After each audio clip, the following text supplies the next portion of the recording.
This is Leo Costa Jr. from BigBeyondBelief.com. I'm very excited about doing this podcast today, and I'm going to be doing it with a well-respected gentleman that has a major presence in the industry. His name is Jerry Ward. Jerry, how the hell are you? Leo, thank you so much for having me on, man. It's an honor to be on here. I've been a fan of yours, and of course, I've been using the Optimum Training System principles since I got the books back in the 90s, so I'm super psyched to be here, man. Yeah, me too, man. How long ago was it that we did this? I did your programs a few years ago. Yeah, I think it was last year or it was the year before we did it. We did the YouTube. Yeah. So anyway, we're starting up a podcast. I'm starting to go back out in the industry and see what kind of how many fish that we can stir up again. And so I thought nobody better to do it with than you. And Jerry, the thing about that is, one of the things that I'm pretty amazed about now, and if you don't mind me asking, how old are you? 43. And I'm 64. And, when you get to my age, it's kind of strange, I have to tell you. And a couple of things that really amaze me still is that, when I first got into this business, I was willing to, I loved it so much. Almost 40 years ago, I remember thinking I would do this for free if I didn't have to pay bills. And the crazy thing about it now is I still have that feeling, Jerry. And something, I really, it means more to me now than ever. I mean, and of course I've been in this thing so long now that in a lot of times I'm kind of like the oldest guy in the room now. But it's been a hell of a ride. And what I really respect about you, and the reason why I wanted to do this is because I've watched you and followed you, is that I think in a way we're kind of the one and the same in that we say things like it is. We talk straight. I know that in my business we talk right from the beginning in our training courses. We were kind of counter-popular because we talk so straight. And I see you doing the same thing, and I respect that. I admire that, and that's one of the reasons why I wanted to be on this show today with you, the first one out. I appreciate that, man. I think honestly, we come from a different time. Things were just different back then. And I think that, when I came up, of course, Optimum Training Systems you had Big Beyond Belief, and you had, all the different Bulgarian burst training systems and Titan training and stuff like that. And it was so different, but the thing was, it worked. And I think that because it was different back then, I think that's why a lot of people kind of were not so sure of it until people started trying it. Yeah. And then it kind of puts you on the spot because you were telling the truth the whole time, just telling it how it was. And because other people go out there and scam people, it kind of makes them look at us and be like, well, are they telling the truth? But the thing is, as long as you stay true to who you are and do your thing, I think you can't lose. And I think you're exactly right. The thing I wanted to ask you is how and why, because I kind of told you, about getting into the sport. I got into the sport because when I was an athlete in college, I had a couple of chances to go at least try out at a pro level in baseball, and I let that go, Jerry. At that time I was burnt out, and I just gave myself a way out, and it really pissed me off, and I never forgave myself for that. And I promised myself if I ever got another shot at doing something where I had a lot of love for and passion, that I was going to do it without question. And years later, I'm on a dairy, a family dairy. I wasn't where I wanted to be, and I had a buddy of mine who came in one day. He saw me after so many years. He goes, "What the hell happened to you?" He goes, "You're out of shape, and why don't you do something?" That really woke me up, and I got into the weight room, and the rest is history, so to speak. So I'm curious to know with you, how and why did you get into bodybuilding, or was that the first thing that you got into? No, I was an athlete when I was younger. I played baseball, soccer. My baseball team won the championships. My soccer team won the championships. I played football in high school. I wrestled in high school. But it wasn't until I was about 15 years old. I think I was 14. I really started getting serious at 15. But I got in a lot of trouble at school. Nothing big, but just mischievous stuff. And I went to school with a few of my cousins. So I had actually gotten suspended from school, which I got in detention. I didn't show up. They told me, give me 2 days. I didn't show up. So I get called to the principal's office and told them I'm basically not going to detention. So he said, you'll have in-school suspension. I said, I'm not going to that. He said, well, we're going to have to suspend you. I said, well, just do it. Let's just cut to the chase and suspend me. And he just laughed. And my vice principal was like, you know what? Even back then when I was a kid, he said, at least you're honest and you're going straight to it and not make us go through a whole song and dance. So I figured I was going to have the day off. And at that morning, I didn't get out of bed because I didn't go to school. And I got a knock on the door, and it was my cousin Chris. He was a couple of years older than me. I'm not sure why he was out of school. But he said, get up. We're going down to the basement. All of his weights were in my basement. He had an incline bench that was adjustable. We had 2 different flat benches. We had leg extension connection thing with the leg curls on the benches themselves. We had 2 railroad ties that we used to rest the bar on to do squats. You pick the bar up, the railroad ties would fall down. Yeah. We had a chin-up bar. We had easy curl bars. I mean, there was a whole setup. And we just looked at the Weider posters on the wall that he had put up, and he made me start going through some circuits, and I pumped up really fast. And I was like, wow. And then he was like, wait a minute, this is supposed to be a punishment. Yeah. And I was really enjoying it, but I was really enjoying the arm training because my arms pumped up really fast. And by the end of the day, when I was training there for 5 or 6 hours with him, he just kept pushing me. And the more he pushed, the more I enjoyed it. And I'd never done anything like that before. And when I was done, I took the dumbbells upstairs and put them under my bed. So before school, I do curls before school. When I got home, I would do them before I went to bed. So I was doing these multi-frequency workouts, not even knowing what I was doing, and I was responding.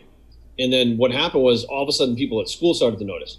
It was like, oh, his arms are a little bigger, and I was wearing tighter T-shirts and stuff. And then, I stayed in the basement for, a little while. And then when I first went to my first gym, that's when I saw the bodybuilding culture. I didn't know really anything about it until I saw those guys that were walking around at 250 plus. And I was like, who are those guys? How did they get like that? And that's where it kind of started from there. Yeah.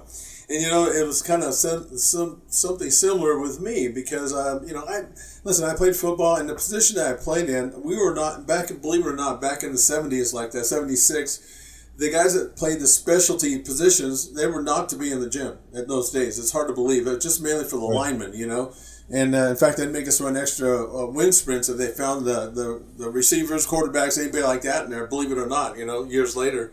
But right. So when I started doing this, much the same as you, I didn't know what the hell I was doing, and I went and got muscle mags, and I started seeing these guys, I started looking at the equipment. I was on the dairy. I knew how to weld. And how I got started was I went out on the dairy and I started welding, brought stuff to my house in the garage. I welded my own, it was like prehistoric bench. I mean, it was just very rudimentary, but it worked. It got me going.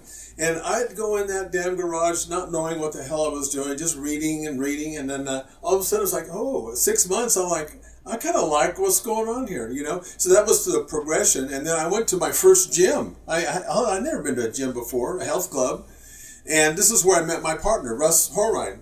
Him and I was that started this whole thing way back when, And he was the instructor. And what he told me, Jerry, because he saw me working out and how hard I was working out, he came up to me and said, you should compete in a bodybuilding show. When he told me that, I thought to myself, he's out of his freaking mind. I mean, I was dropping classes in high school, in college, if I had to get in front of a class to do a presentation, let alone get up in front of a stage, like that. And long story short, I followed his advice, and Jerry, the rest was history, man. I got that buzz, that passion, and like you, all of a sudden people started asking me questions at the gym, and the damn light goes on. I mean, the lights don't go on too much with me, but when they do, they're pretty bright. So I thought, hey, maybe I can do this for a living. And mind you, at the time, there wasn't one person in my area. But you know what, Jerry? Here's what I learned about that. When you want to do something enough, there's an old saying, but it's so damn true. When you have that passion, you'll figure out the rest of the shit, And it did. It turned out that day that my buddy told me to go and compete. That day when I competed, it was over. I knew it was over. I went to my dad, in my culture, Portuguese, we're supposed to take over the dairy. I'm the next generation. And so I go to him and my wife, I said, I'm not going to do this anymore. What are you going to do? Personal training. They all about fell out of their chair, But Jerry, since that day, I've never really worked a day in my life. It's been that good for me, It's so funny to say that because I'm actually Portuguese too. I grew up in a predominantly Portuguese area in Rhode Island. There we go. And it was basically, my parents weren't even really about going to college. They were about getting a good job. Exactly. Like just get a job and just try to do your best, And when I told them about the training at the time back then, I think it was 1993 when I graduated, the average trainer was making about $38,000 a year. Yeah. And when I told them that, and they said an 18-year-old kid making $38,000 a year, then they were like, okay. Yeah. They got behind it at that point because they were like, you can go through school and stuff, and it would take you 5, 6 years more years to be able to do that. If you could do it now, go do it now. But I have the same thing. Like they just wanted you to do what they knew, and not, this was something so foreign to them that they were kind of not against it, but they didn't really understand it in the beginning. Yeah. And the thing about that is, this is really funny. And I look back now and I'm almost thinking, man, I must have been out of my mind to go and do this because I had people asking me back then. They said, personal trainer, are you a aerobic instructor? And I said, no, it was that, in 1982, it was just really different here. You couldn't find a trainer maybe 45, 60 miles away, Bakersfield and Fresno, but not in Right. Visalia, And anyway, so it was just like there was so much urgency and so much passion that, somehow it just kind of worked out, And I don't know. But let me ask you this. So once what was kind of the progression for you? So you started lifting weights and so what was next then for you?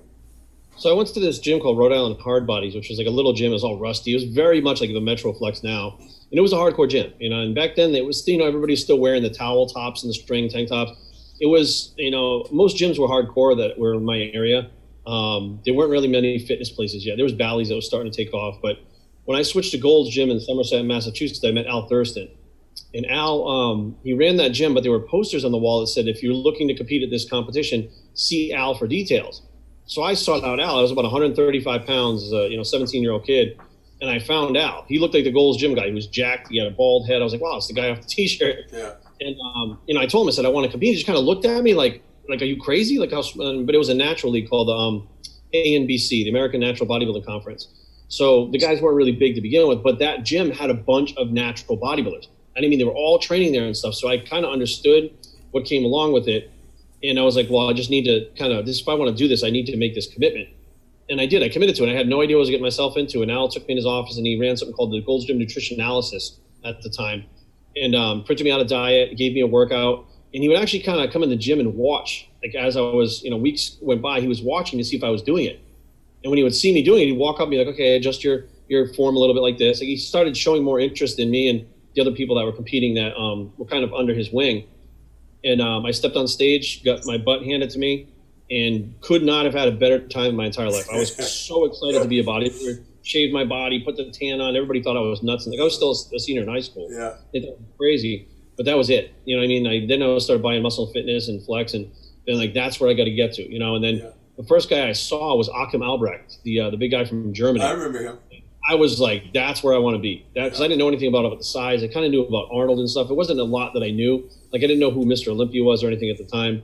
But once I saw that picture of Achim, that's when I really started diving into it. Because I was like, I had never seen anything like that. And they were just starting to usher in that new era of the mass monsters. And I was like, well, this is for me. This is what I want to do. And that was it. That was one show after another, and I just kept competing year after year after year and just trying to get better every year. Yeah, the thing about that, and what it sounds like with you, it happened to me too.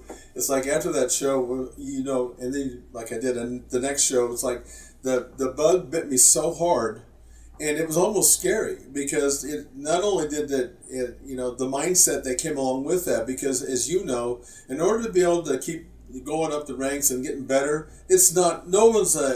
everybody's a hard gainer, as far as I'm concerned. It never was easy. It was always about doing the work, and I remember working out locally, and I did the first time I went to Gold's Gym, and I have to tell you a quick story. I stopped off you've been at Gold's, I assume, in Venice. Oh yeah, absolutely. Yeah. Anyway, so back then when I was looking for Gold's, I stopped off at Lincoln Boulevard, and there was a gym that was just off off the freeway there. And I walked in, and I don't know shit. I said, "Hey, do you know where Gold's Gym is?" The guy that helped me said, "No, I have no idea where it is." Turns out it was Joe Gold. This is when he was really ornery, and I worked out at his place. And then later on found out that was Joe Gold that told you that, I said, he's a rascal, But when I went into Gold's Gym, I have to tell you, I felt pretty good about myself, And I walked in there and I saw how big those guys were. And to be honest with you, my first sense and expression and thought when I saw those guys, I go, oh, hell no, there's no way. Where I'm at and where they're at, there's no way, But it didn't scare me off. Once I saw that, then I knew, kind of like what you thought. I thought, okay, there's the measure right there for me.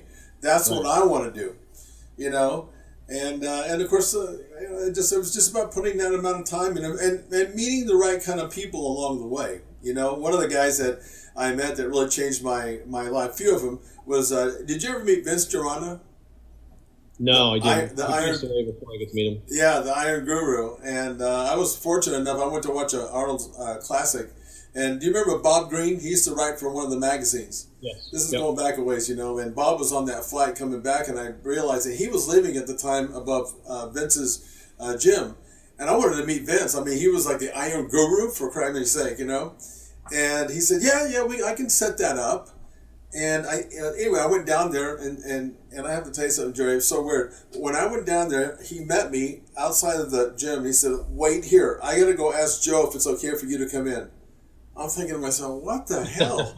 He had to go ask. But if you knew Vince, he was cranky, ornery, but the guy he knew so much stuff. He actually accepted me, unbelievably, but he scared the hell out of me, to be honest with you. But I Yeah, I learned. never met him, but I mean, his techniques to this day, I mean, people don't use them because they forget. Yeah. There's finding something new that they forget that, he has one, I think I call him around the worlds. I don't know what it is, but it's a form of lateral raise, but he had people doing them back in the day. I do them now, and my shoulders are fried, and people look at me like I'm crazy, like I'm doing it wrong. Yeah. I'm like, you guys don't understand. This is just something that, it's been around a long time, but it's not wrong, Yeah.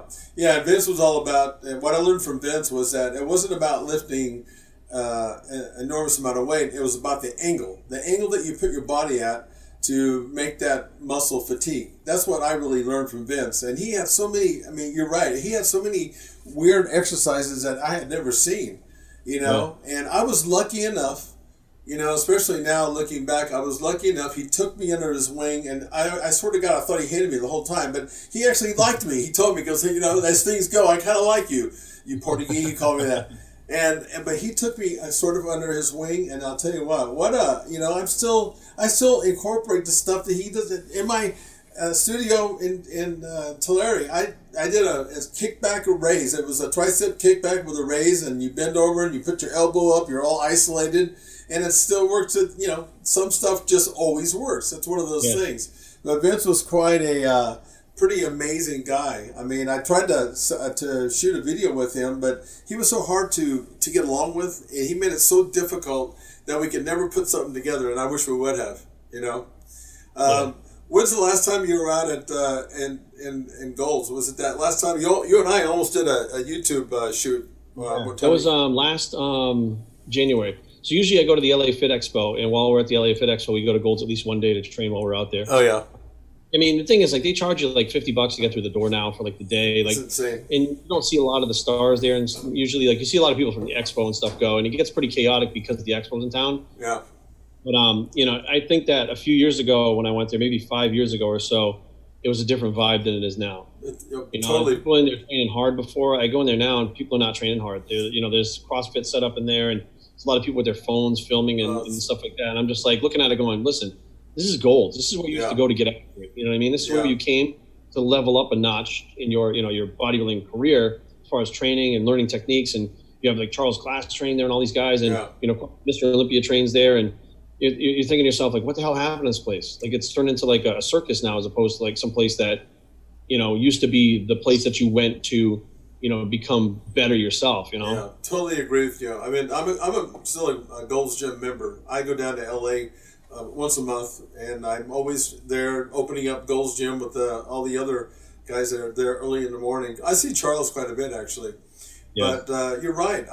I mainly go do cardio occasionally because I do my training during the week, but I still go down there and do cardio. And I was actually floored with the vibe that you're talking about. I go, I can't believe this shit. I mean, this is really not the way it's supposed to be. And you're right about that. It was like everybody's videotaping each other, and I don't know, man. It actually made me sad, to be honest with you, because I just we live in a different time now, man.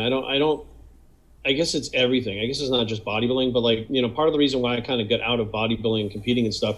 Number one, my body was breaking down from just banging on it for the last 25 years, but things were just changing. Like everything about it was changing. It wasn't the sport that I knew and kind of grew up in. And the camaraderie was gone. Everybody was trying to compete with each other for better pictures on social media, whatever it was. They would hold something against you. You never even met them before. Yeah. Whereas back in the day, like, I'd show up at a show, and there might be, 20 guys in your class, and like 5 of them are friendly with you, and you're hanging out and sitting down, and maybe you forgot your carbs, so they give you some of their rice cakes. It was like different, and now you get there, everybody stays covered up. They look all mean and stuff, and they're eyeballing one another, and I'm like, what the hell's going on? I know. I know. And it's supposed to be fun. You know, it looks like you guys are trying to, like, gang members, like you're going to get into a fight or something, you know? That's true. You know, one of my you know, I was able to compete quite for 15 years, you know, but I think my crowning moment for me was when I did a photo shoot at Gold's Gym with Tom Platz, because it was so freaking intimidating in there, you know? I remember those. I remember Tom with his sleeve rolled up, flexing his triceps. I remember those pictures. Yeah, and you know something, and Jerry, I tell you what, I mean, in all the competitions I did, I felt most proud there because I felt like I belonged halfway there, you know? And I was there with Tom, and it was just, what an experience. But that was when, I mean, you know, of course, Tom, if you know anything about Tom, I trained with him for a while. He helped me get ready for a show. He took me from regional up to the sort of the world level, if you will, or a higher level, you know. And I was training him I said, I'll do whatever you tell me at this point, you know. He scared the hell out of me. I mean, did you ever train with him? Did you ever train with Tom?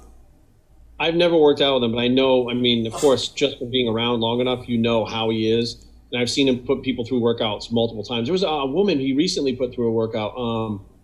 I think she's a bodybuilder or a physique athlete. And it was just like a set of rows, like cable rows he put her through. And I think he almost killed her. I mean, I thought she was literally going to pop. Oh. And it was she was doing the row. And he was like, all right, 3 more. And then she would barely get that last one. He's like, okay, 5 more. And then she would probably go, okay, 3 more. Okay, 4 more. I was like, what the hell? He probably got 30 extra reps out of this girl she normally wouldn't get. Yeah. And by the time it was done, like she couldn't move. Like it was just done. She was laying on the floor after one set of cable rows. Yeah. Well, it was weird because, you know, I caught on to Tom, you know, pretty quickly. You know, he'd go in and say, I don't feel too good today. And then he'd put 315 on the squat rack and he'd do like 30 reps. I'm like, oh, I see where we're going with this, you know. But talking about that row, you know, I'd been around at this time in the gym for a while now, you know, about 10 years or so before I met Tom, or maybe even 12 years. And I'm at Gold's Gym with him, and Tom was very finicky. I mean, he had a bag that had all kinds of stuff in it, you know, and he'd modify benches with like little, you know, to create an incline like 1/8 of an inch. It couldn't be any more than that. He was so picky like that. So we're getting ready to do these not bent row, but the T-bar row. And he said, Leo, I want you to go get a breathing bench. And I'm thinking, I remember the breathing bench. Yeah, I was like, what the hell's a breathing? I didn't want to ask, you know.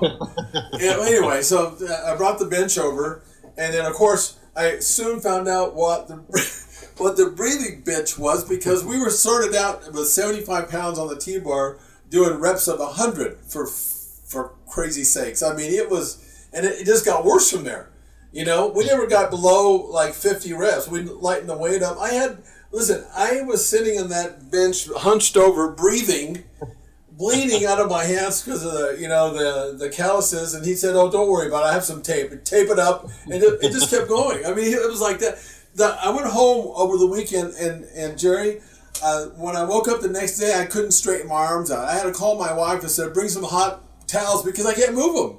I mean, he was. I tell you, he was scary to work out with. But you don't see training like that anymore at all. I watch these new guys, and don't get me wrong, some of them look really good, you know. Yeah. But I kind of take a step back and go, okay, genetics mixed with tons of drugs that they take now. That's for sure. And training and weird diets is how they get to where they're being now. But you know, the density, muscularity, the muscle maturity is not there anymore. No. You know what I mean? Like, and that comes from, you know, a lot of years of hard training. That's not necessarily heavy, but like you said, 100 reps, you know, that training long enough is going to give you a specific look that these guys don't have anymore. I agree. And I think they don't have the heart for this. They're not in it for the love of it. Like this past week on Friday, I trained with Jay Cutler. Jay and I have been friends for about 25 years, and we went to train back. He had a show that I was a judge. I'm actually an NPC judge. I was judging his show, and you know, Jay gets off the plane and stuff, and he calls. He says, "Hey man, you know, I got to go train." Jay's retired. Multi-Mr. Olympia, successful. He still makes sure he gets off the plane and trains, and it's for no other reason other than he loves it. Right. You know what I mean? Like, and I'm like, I get that. You know, that is really missing nowadays. Where these guys, if they go to an expo, they don't train the whole weekend. Right. You know, like if you go to an expo with Jay, he's trained. He does his cardio every morning, no matter how little sleep. There was another Tangi Johnson. I was at the Arnold one year, and I was on the treadmill, and she walked in and got on the treadmill. She looked like she was going to die. She's like, I literally just took an overnight flight from somewhere in Europe or whatever. She goes, I couldn't sleep on the plane. I landed, threw my stuff in the room, and doing my cardio now so I can get my first meal in. Love it. Yeah. They love it. They just love doing it. And I'm like, where did the love go? Yeah. Now it's turned into not love, but more how can I show on social media how cool I am? Yeah. intense I am, what a badass I am. And I'm like, you guys have no clue. Like Kevin Levrone is another close friend of mine. And I got to start training with him. He prepped me for shows. And I didn't realize how hard those guys trained until I started training with him. Yeah. Put me through the paces. Because he'd be like, okay, this guy can squat 500 pounds. Good, let's put 225 on the bar. And the guy's like, but I can do 500. He goes, good. Let's do 5 sets of 30. Yeah. By the time they get through 3 sets, the guy can't even stand up. He's throwing up. Yeah. He's like, that's how you have to train if you want to get to the next level. Yeah. And it's not there anymore. It's gone. Yeah. It's just, I don't understand what happened. Maybe, social media killed it maybe. No, I think it did. People realized, hey, if I do this, I can make a bunch of money like a doctor, but not have to go to school. But I'm like, look, going to school for 10 years to be a doctor and putting 10 years in the gym, I don't see very much difference. Really? With 10 years, you have bled, sweat, teared up, you have thrown up, you have passed out, you have torn things, you have sprained things, you've given up, different social things, lost relationships. I mean, everything has happened in that time if you're going to spend 10 years getting ready to compete, So is it really easier than becoming a doctor? I mean, it's just different in my eyes. Yeah, I agree. One of the things that I had to figure out, and I know you have, and I want to get into what you're doing with your BIOS training, is that when I first started, I had to come up with a USP, unique selling point. And basically, when people come to me today, that I tell them, I said, the thing that makes me unique is the ability to manipulate I call it the 3 components: nutrition, cardio, and weight training to the nth degree. And as a bodybuilder, who's been at that high level, we know, as you know, we're like, our body is our lab. We know exactly how to make those macros work, and almost at will. So knowing that is a USP for me. And then I had to figure out how to make money in my market, Jerry, because back then, if I was trying to charge even $20 per session and do one-on-one training in Visalia, California in '82, no way that I could have made, it could have been at best a part-time job. And this is where I came up with setting up people in a small group. I call it a micro circuit training. And I figured out a way how to make, even though these people were in a small group, 3 or 4 people, I made the program specific. It wasn't follow the leader. I made it personalized to each person. And I was able to create an energy, and the rest, that's been my whole program in my fitness studio. Okay, it's a little bit different than bodybuilding, but that's how I made my living through that, because I can tap into a bigger universe in my area. My question to you is, tell me what your USP is. How have you've made such an incredible stamp in this industry? What's your USP, your unique selling point?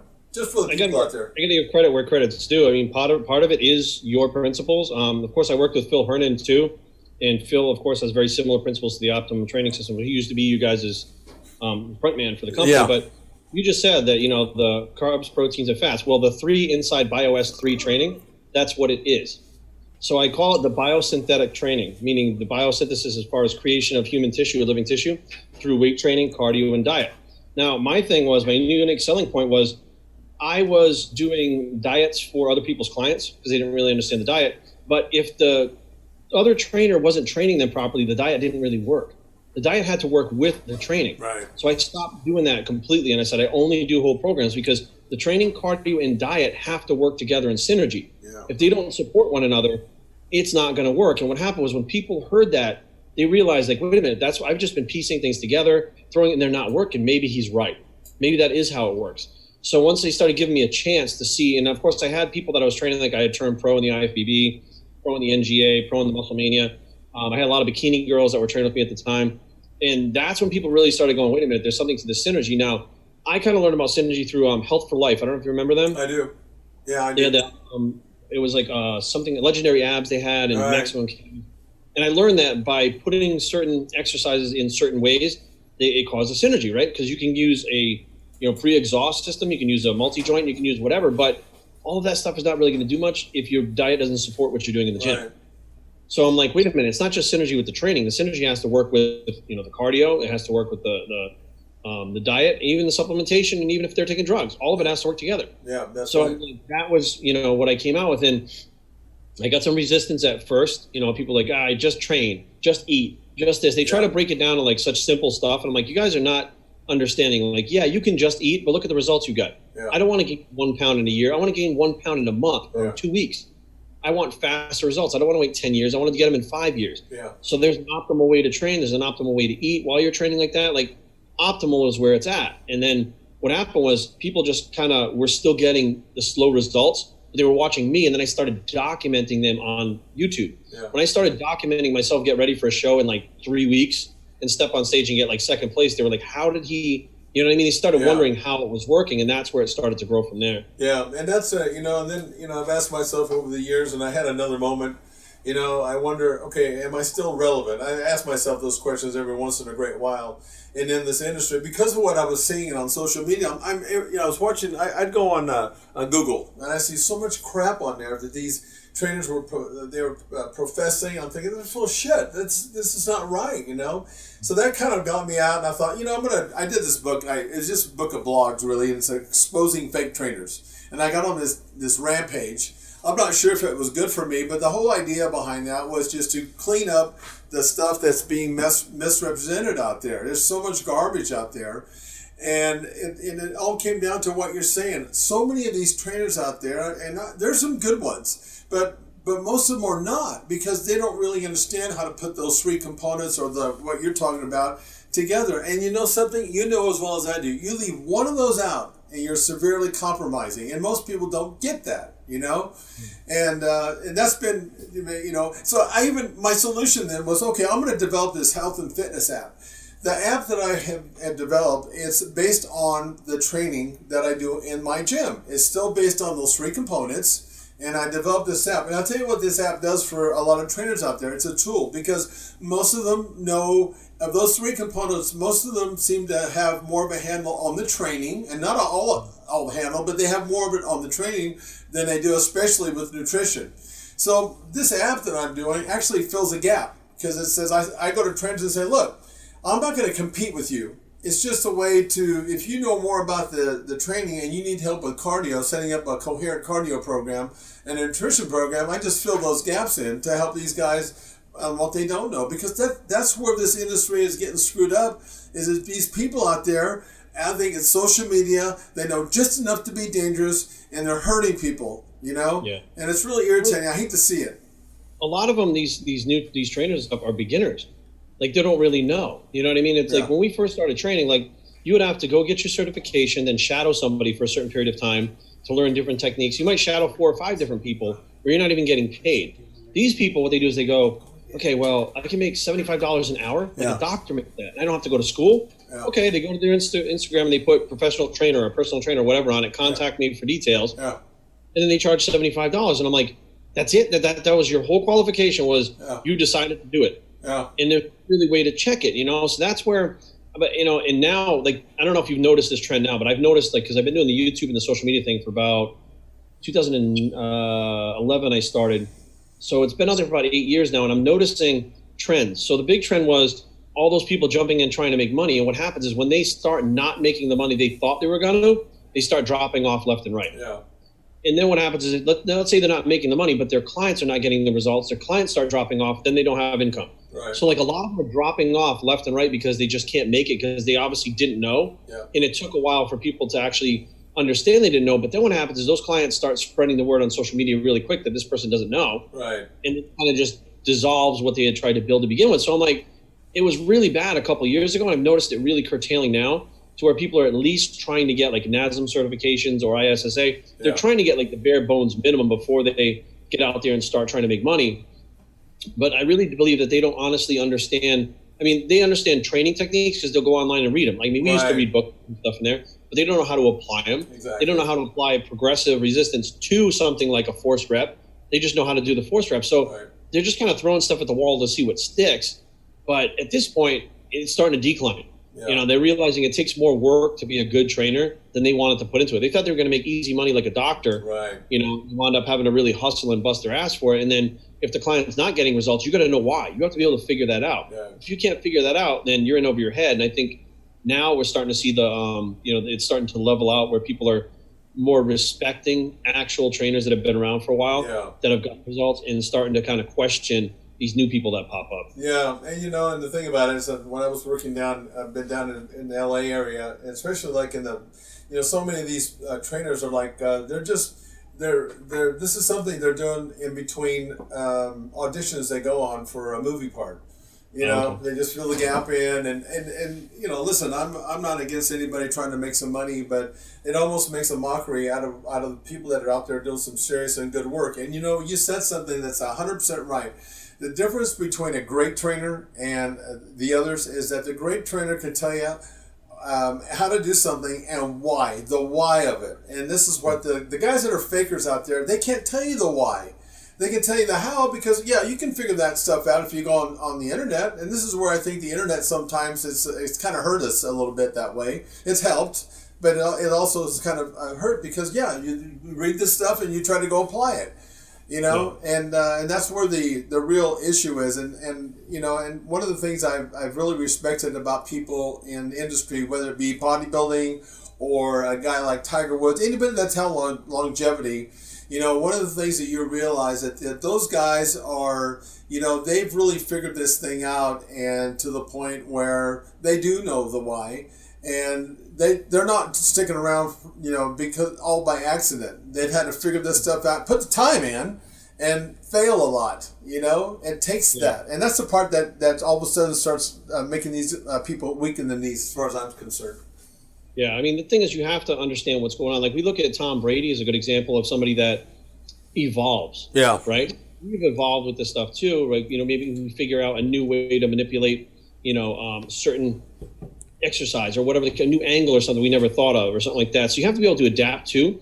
But if these people don't really understand how it works, they can't adapt. They can only do what they're shown to do. Yeah. As opposed to being like, well, if this works like this, let me just change the angle a little bit and see how that feels. And you're like, wow, that's even better. Yeah. Well, they don't even have the ability to do that because they don't understand how it works to begin with. Yeah. You know, if somebody showed it to them, they can replicate it, but they're not thinking on their own because they don't really understand it. Yeah, exactly. And you know, and I have I've had now this current gym. I had a bunch of gyms years ago, but I have this one left, and I've been out there for about 14, 15 years. And I have trainers come through, and I'll work with them. And you know something, Jerry, most of them don't make it. And I heard a stat on Fox News the other day, and it was a guy that was an entrepreneur and a very successful guy in business. And I didn't know this. He said that 95% of the people that get into the gym business fail. And I believe it based on what I've seen come through, and some of the over the 40 years that I've been in, some of the people, most of them fail. They don't make it for all the reasons that you and I have been talking. I think if you jump into it for money specifically, you're going to fail. Yeah. Unless you have somebody running if you're just the investor and you have somebody running the company for you that's been in the gym business or been in the gym and understands it, I think you're going to fail. Yeah. There's almost no doubt about it, you know? Yeah. You know, when we started, it was like, it wasn't really for the money, it was for the knowledge, it was for the love of it. Now, later on, you could say, like, when I left high school, I went to school at Fort Lauderdale, to the Art Institute of Fort Lauderdale. I wanted to be an advertising designer. Like, I did art my whole life. When I got down there, I realized, like, I really just want to be in the gym. So instead of going to class, I would go work out. And they had the Nationals down there in Florida at the time, and at the Brown County Convention Center. And I really started realizing, like, well, maybe I can make, you know, like, it wasn't like the first thing I thought of was making money being a bodybuilder or, you know, a trainer. It was like, I just wanted to be in the gym. I was like, well, I can make money being in the gym too. Like, that's where I want to be. But it wasn't like money first. It was like the gym first. Yeah. Oh, yeah, and I got to figure out how to make money too because this is where I want to be. Yeah. You know what I mean? I feel like they just go after the money and they don't really care about all the things that you need to know and understand and be able to evolve with that makes that money in the long run. They just figure they're going to jump in there, and because they got a good smile, people are going to pay them $100 a month to train with them or something. Yeah. You know what I mean? They're not in it for the love of it, and they don't really have the knowledge. And at this point, it's not even knowledge. I think at this point in my career, it's wisdom, which is different than knowledge. Yeah. You may learn stuff through books, but you wind up, I don't want to say creating things, but knowing why something doesn't work, why something works better. Like, you know, stuff that you may not have read, but you learned by experimentation. Like, that's wisdom. They don't have that wisdom, you know, and I think to be successful, you have to have knowledge and wisdom together. You know, which brings me to Albert Einstein. You know, one of his quotes is that he said, "Real knowledge is through experience." And my dad, years ago, Jerry, and I thought, when your dad says stuff to you when you're a young person, you're thinking, yeah, right, whatever.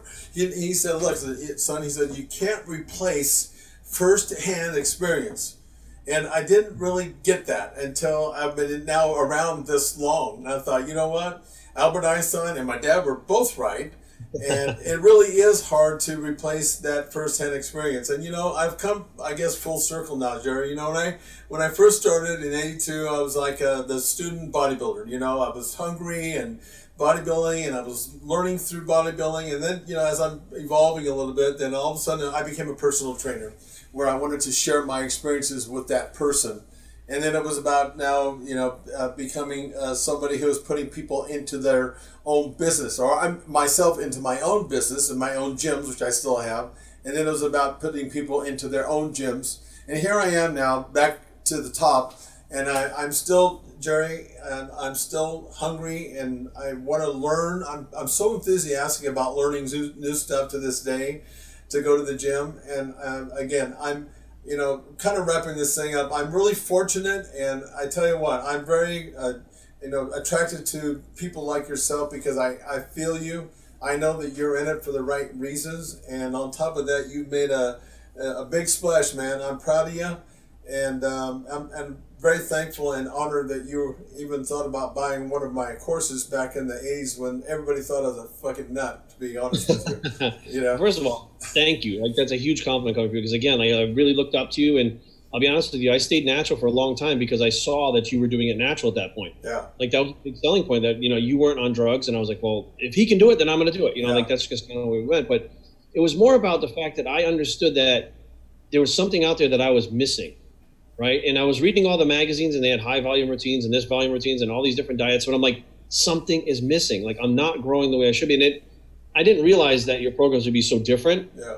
But it was like, once I bought it, I looked at it and said, like, this is just completely radical. We had the 6-day, twice-a-day routines in there, the Big Beyond Belief. And I was like, that is a lot of working out. But like, okay, maybe I could do the 4-day one. And I kid you not, the 4-day one, when my training partner and myself, my training partner's name was Donnie Souza, and we started training together about 15 years old. By the time we started Big Beyond Belief at about 16, 17 years old, we were already getting bigger than a lot of the teenagers in our area naturally. Like, I'd gotten up to 205 pounds naturally using those programs and eating. And people thought we were taking stuff then. When I went on my first steroid cycle, I still used Big Beyond Belief, and I gained 60 pounds in 10 weeks. Oh, yeah, it sets you up for that. Everybody freaked out. Yeah. And they were like, what are you doing? And I was like, me and Donnie were like, oh, we're doing this routine. They're like, why are you doing that? Like, that's not going to make you grow. And I'm like, I just gained 60 pounds. Yeah. People didn't even believe it after they saw us. They thought we were like showing your routines and doing something secret instead. Right. Yeah. And it was like, why I couldn't wrap my head around why people wouldn't believe it. But when we started the anabolic diet, that really threw a lot of people for a loop. They really were like, you guys are idiots. You're so stupid. Like, we got a lot of that stuff, but we just believed in it because the Big Beyond Belief worked. Yeah. So if that worked, we're like, let's see if the diet works too. Yeah, why not? It might work, if you just try it. That was another thing that changed my life forever, and they're so relevant to these days. When I went to Bulgaria, when I saw those guys training 5 times a day, I was up close and personal, man. I saw it all right there. And their ideology and, no stretching, I mean, they said some stuff that was, you talk about radical, but then when I gave myself a chance to try it myself, because I always liked doing it myself first. I mean, I was a big believer, and that's how Bulgarian Burst got started, because I saw them training 5 times a day, and I knew well enough then that for it to sell and having the average person go in a gym 5 times a day is a stretch, but maybe 3 times, and that's how we started. But man, their principles, and they were so far ahead of everybody. They told me that. They said, "Look, we're 8 years ahead of the West," and I said, "Don't you care that I'm going to be copying? I'm telling you, I'm going to copy this." And I'm gonna write a book. And they said, we don't care, because by the time you get back, it's gonna be old news, that kind of thing. And to this day, I mean, I still use their techniques, and I still abide by them. They work, plain and simple. Well, they were scientifically sound. They were doing scientific experiments back then that nobody else was doing. Yeah. By scientific experiments, I mean by trial and error. They knew the science behind how the body worked, but they were like, let's try this because this works like this. And I mean, unbelievable. I mean, one of the things that I always took away from Optimal Training Systems, those programs, and I preach it to this day because people don't listen, is how fast a muscle can recover. Well, they don't even understand recovery nowadays anyways. People don't understand what recovery is. They just know muscle growth. But you can get the muscle to recover in about 8 hours fully. Yeah. 72 hours is the longest you should wait. And they think I'm absolutely crazy. Yeah. I'm like, well, what is your nutrition like? Are you able to recover? Like, what is your volume like? What is your intensity like? And they look at me like, no, it takes 72 hours for a muscle to recover. And I'm like, nope. If you look up the science, it goes back, decades. Yeah. that's not true. Now, your central nervous system is a different story. Yeah. Your central nervous system takes a lot longer, but they look at me like I'm nuts. And I feel so proud that I have that bit of information that I've known for like 30 years that I've been able to apply over and over again. And the fact that I was training every body part 2, 3, 4 times a week, sometimes 5 times a week, proves that, and I wasn't on drugs, that the muscle can recover. It can. But they still don't believe it. And I'm like, why? I don't understand. Like, if the proof is in the pudding and you see it, why people just don't believe it? Maybe they're so used to being scammed by stuff and they always think there's an ulterior motive. But bottom line, there's so much information in those books, and I still have the hard copy one, the spiral bound one, that I'll reference it. I reference, the matter of fact, last week I was doing the Titan training. Oh, yeah. I did 3 Titan training last week because I was like, I haven't done it in a while. Yeah. And, let me give it a shot again, which, again, I get that book too, the actual books themselves. But yeah, it was groundbreaking stuff you guys came out with. It was way far ahead of its time. And I think today, how things are today, people still don't understand it. No, they don't. They don't. And, one of the things that you're talking about recovery is the Bulgarians told me, they said, because they trained like 25 to no more than 45 minutes. They said because of how that changes, with your body and the way it responds to that. But they said they told me there's no such thing as overtraining as long as you train about 25 to 35, 40 minutes at the most. You can't overtrain the body. And they said that's the reason why. And like we said, they told me, they said if you train like this, in this amount of time, your body can actually recover in 5 hours. I mean, they were training 5 times a day back then, doing 61 rep maxes throughout the day. So they proved that it could work, So it was pretty amazing. But anyway, listen, Jerry, it was really nice, having you on the show. I wish you could have seen me like I've been seeing you. Shit. But maybe one day we can do this again. I really thank you for taking the time out. And let's maybe one time, I know we tried to get together in LA a while back, and maybe one of these days we can actually meet face to face. I would love that. Thank you so much, man. It's an honor to be on. And I'll be in LA again in January. I'm heading out to Olympia. I don't know if you're heading out there, but I would love to link up and just at least shake your hand face to face and look at you in the eye and just say thank you. Likewise, man. Thank you again, and I'll talk to you soon. All right, let's take care, man. Okay, bye, Jerry. Bye.